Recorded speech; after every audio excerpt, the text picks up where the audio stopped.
Swachh Bharat machine లో భాగంగా September 17 నుండి అక్టోబర్ 2 వరకు నిర్వహిస్తున్న స్వచ్ఛతా హీ సేవ కార్యక్రమంలో ప్రతి ఒక్కరూ భాగస్వాములు కావాలని స్థానిక సంస్థల అదనపు కలెక్టర్ రామగుండం నగరపాలక సంస్థ కమిషనర్ జె అరుణశ్రీ కోరారు. తెలంగాణ ప్రజాపాలన దినోత్సవం పురస్కరించుకుని బుధవారం రామగుండం నగరపాలక సంస్థ కార్యాలయంలో కమిషనర్ జాతీయ పతాకం ఎగురవేశారు. అనంతరం ప్రజలకు ప్రజాపాలన దినోత్సవ శుభాకాంక్షలు తెలిపారు. ఈ సందర్భంగా ఆమె మాట్లాడుతూ నిజాం పాలన నుండి తెలంగాణ విముక్తి పొందిన రోజును పురస్కరించుకుని ప్రజాపాలన దినోత్సవంగా జరుపుకోవడం జరుగుతుందన్నారు. కేంద్ర గృహ నిర్మాణం, పట్టణ వ్యవహారాల మంత్రిత్వ శాఖ, తాగునీరు, పారిశుద్ధ్య శాఖ, జల్ శక్తి మంత్రిత్వ శాఖ సంయుక్తంగా జారీ చేసిన ఆదేశాల ప్రకారం స్వచ్ఛోత్సవ్ అనే థీమ్తో స్వచ్ఛతా హీ సేవ కార్యక్రమాన్ని బుధవారం నుండి ప్రారంభిస్తున్నట్లు తెలిపారు. ప్రజాపాలన దినోత్సవ శుభాకాంక్షలు. ఈ రోజు అంటే మనందరికీ తెలుసు, సెప్టెంబర్ 17th, ఆగస్ట్ 15th మనకి ఇండిపెండెన్స్ వచ్చిన తర్వాత కూడా ఎస్పెషల్గా తెలంగాణ సైడ్ నుంచి మనకి సెప్టెంబర్ 17th రోజు నిజాం పాలన నుంచి మనకి విముక్తి వచ్చిన సందర్భంగా ఈ రోజు మనం తెలంగాణ ప్రజాపాలన దినోత్సవం జరుపుకుంటాం. దాని సందర్భంగా అందరికీ శుభాకాంక్షలు.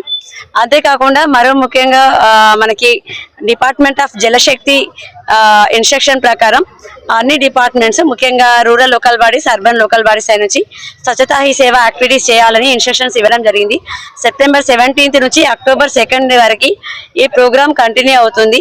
అంటే ఈ ప్రోగ్రామ్ ముఖ్య ఉద్దేశం ఏంటంటే ఈ రోజు సెప్టెంబర్ 17th నుంచి అక్టోబర్ 2 15 days 2 weeks ప్రోగ్రామ్ లో భాగంగా అందరికీ స్వచ్ఛత మీద అవేర్నెస్ కల్పించేలాగా యాక్టివిటీస్ చేయడం, అదేవిధంగా వాళ్ళకి ఒక అవగాహన కల్పించడం.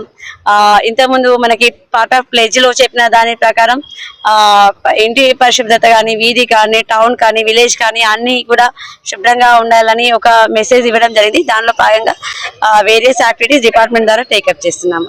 ఈ కార్యక్రమంలో నగరపాలక సంస్థ deputy commissioner Nayani Venkataswamy, assistant commissioner Venkateswarlu, secretary Umamaheswara Rao, executive engineer Raman, accounts officer Raju, TPS Naveen, superintendent Pabbala Srinivas, revenue inspector Shankar Rao, sanitary inspector Shankar Rao, environmental engineer Madhukar, MEPMA TMC Mounika, సీబోలు, ఆర్పీలు, స్వశక్తి మహిళలు పాల్గొన్నారు.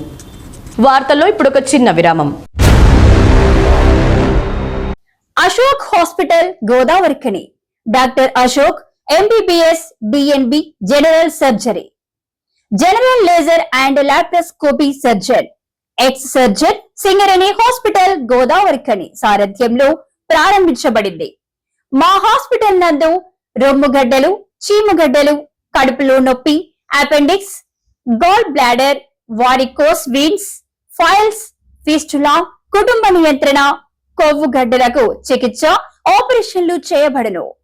లేజర్ ద్వారా అర్షములకి ఆపరేషన్, లాప్రోస్కోపీ ద్వారా గాల్ బ్లాడర్ సర్జరీ మా ప్రత్యేకత. అశోక్ హాస్పిటల్ పాత సాయి శ్రీనివాస హాస్పిటల్ బిల్డింగ్, పాత పోస్ట్ ఆఫీస్ ఎదురుగా, స్వతంత్ర చౌక్, గోదావరిఖని. Cell number 7680917248.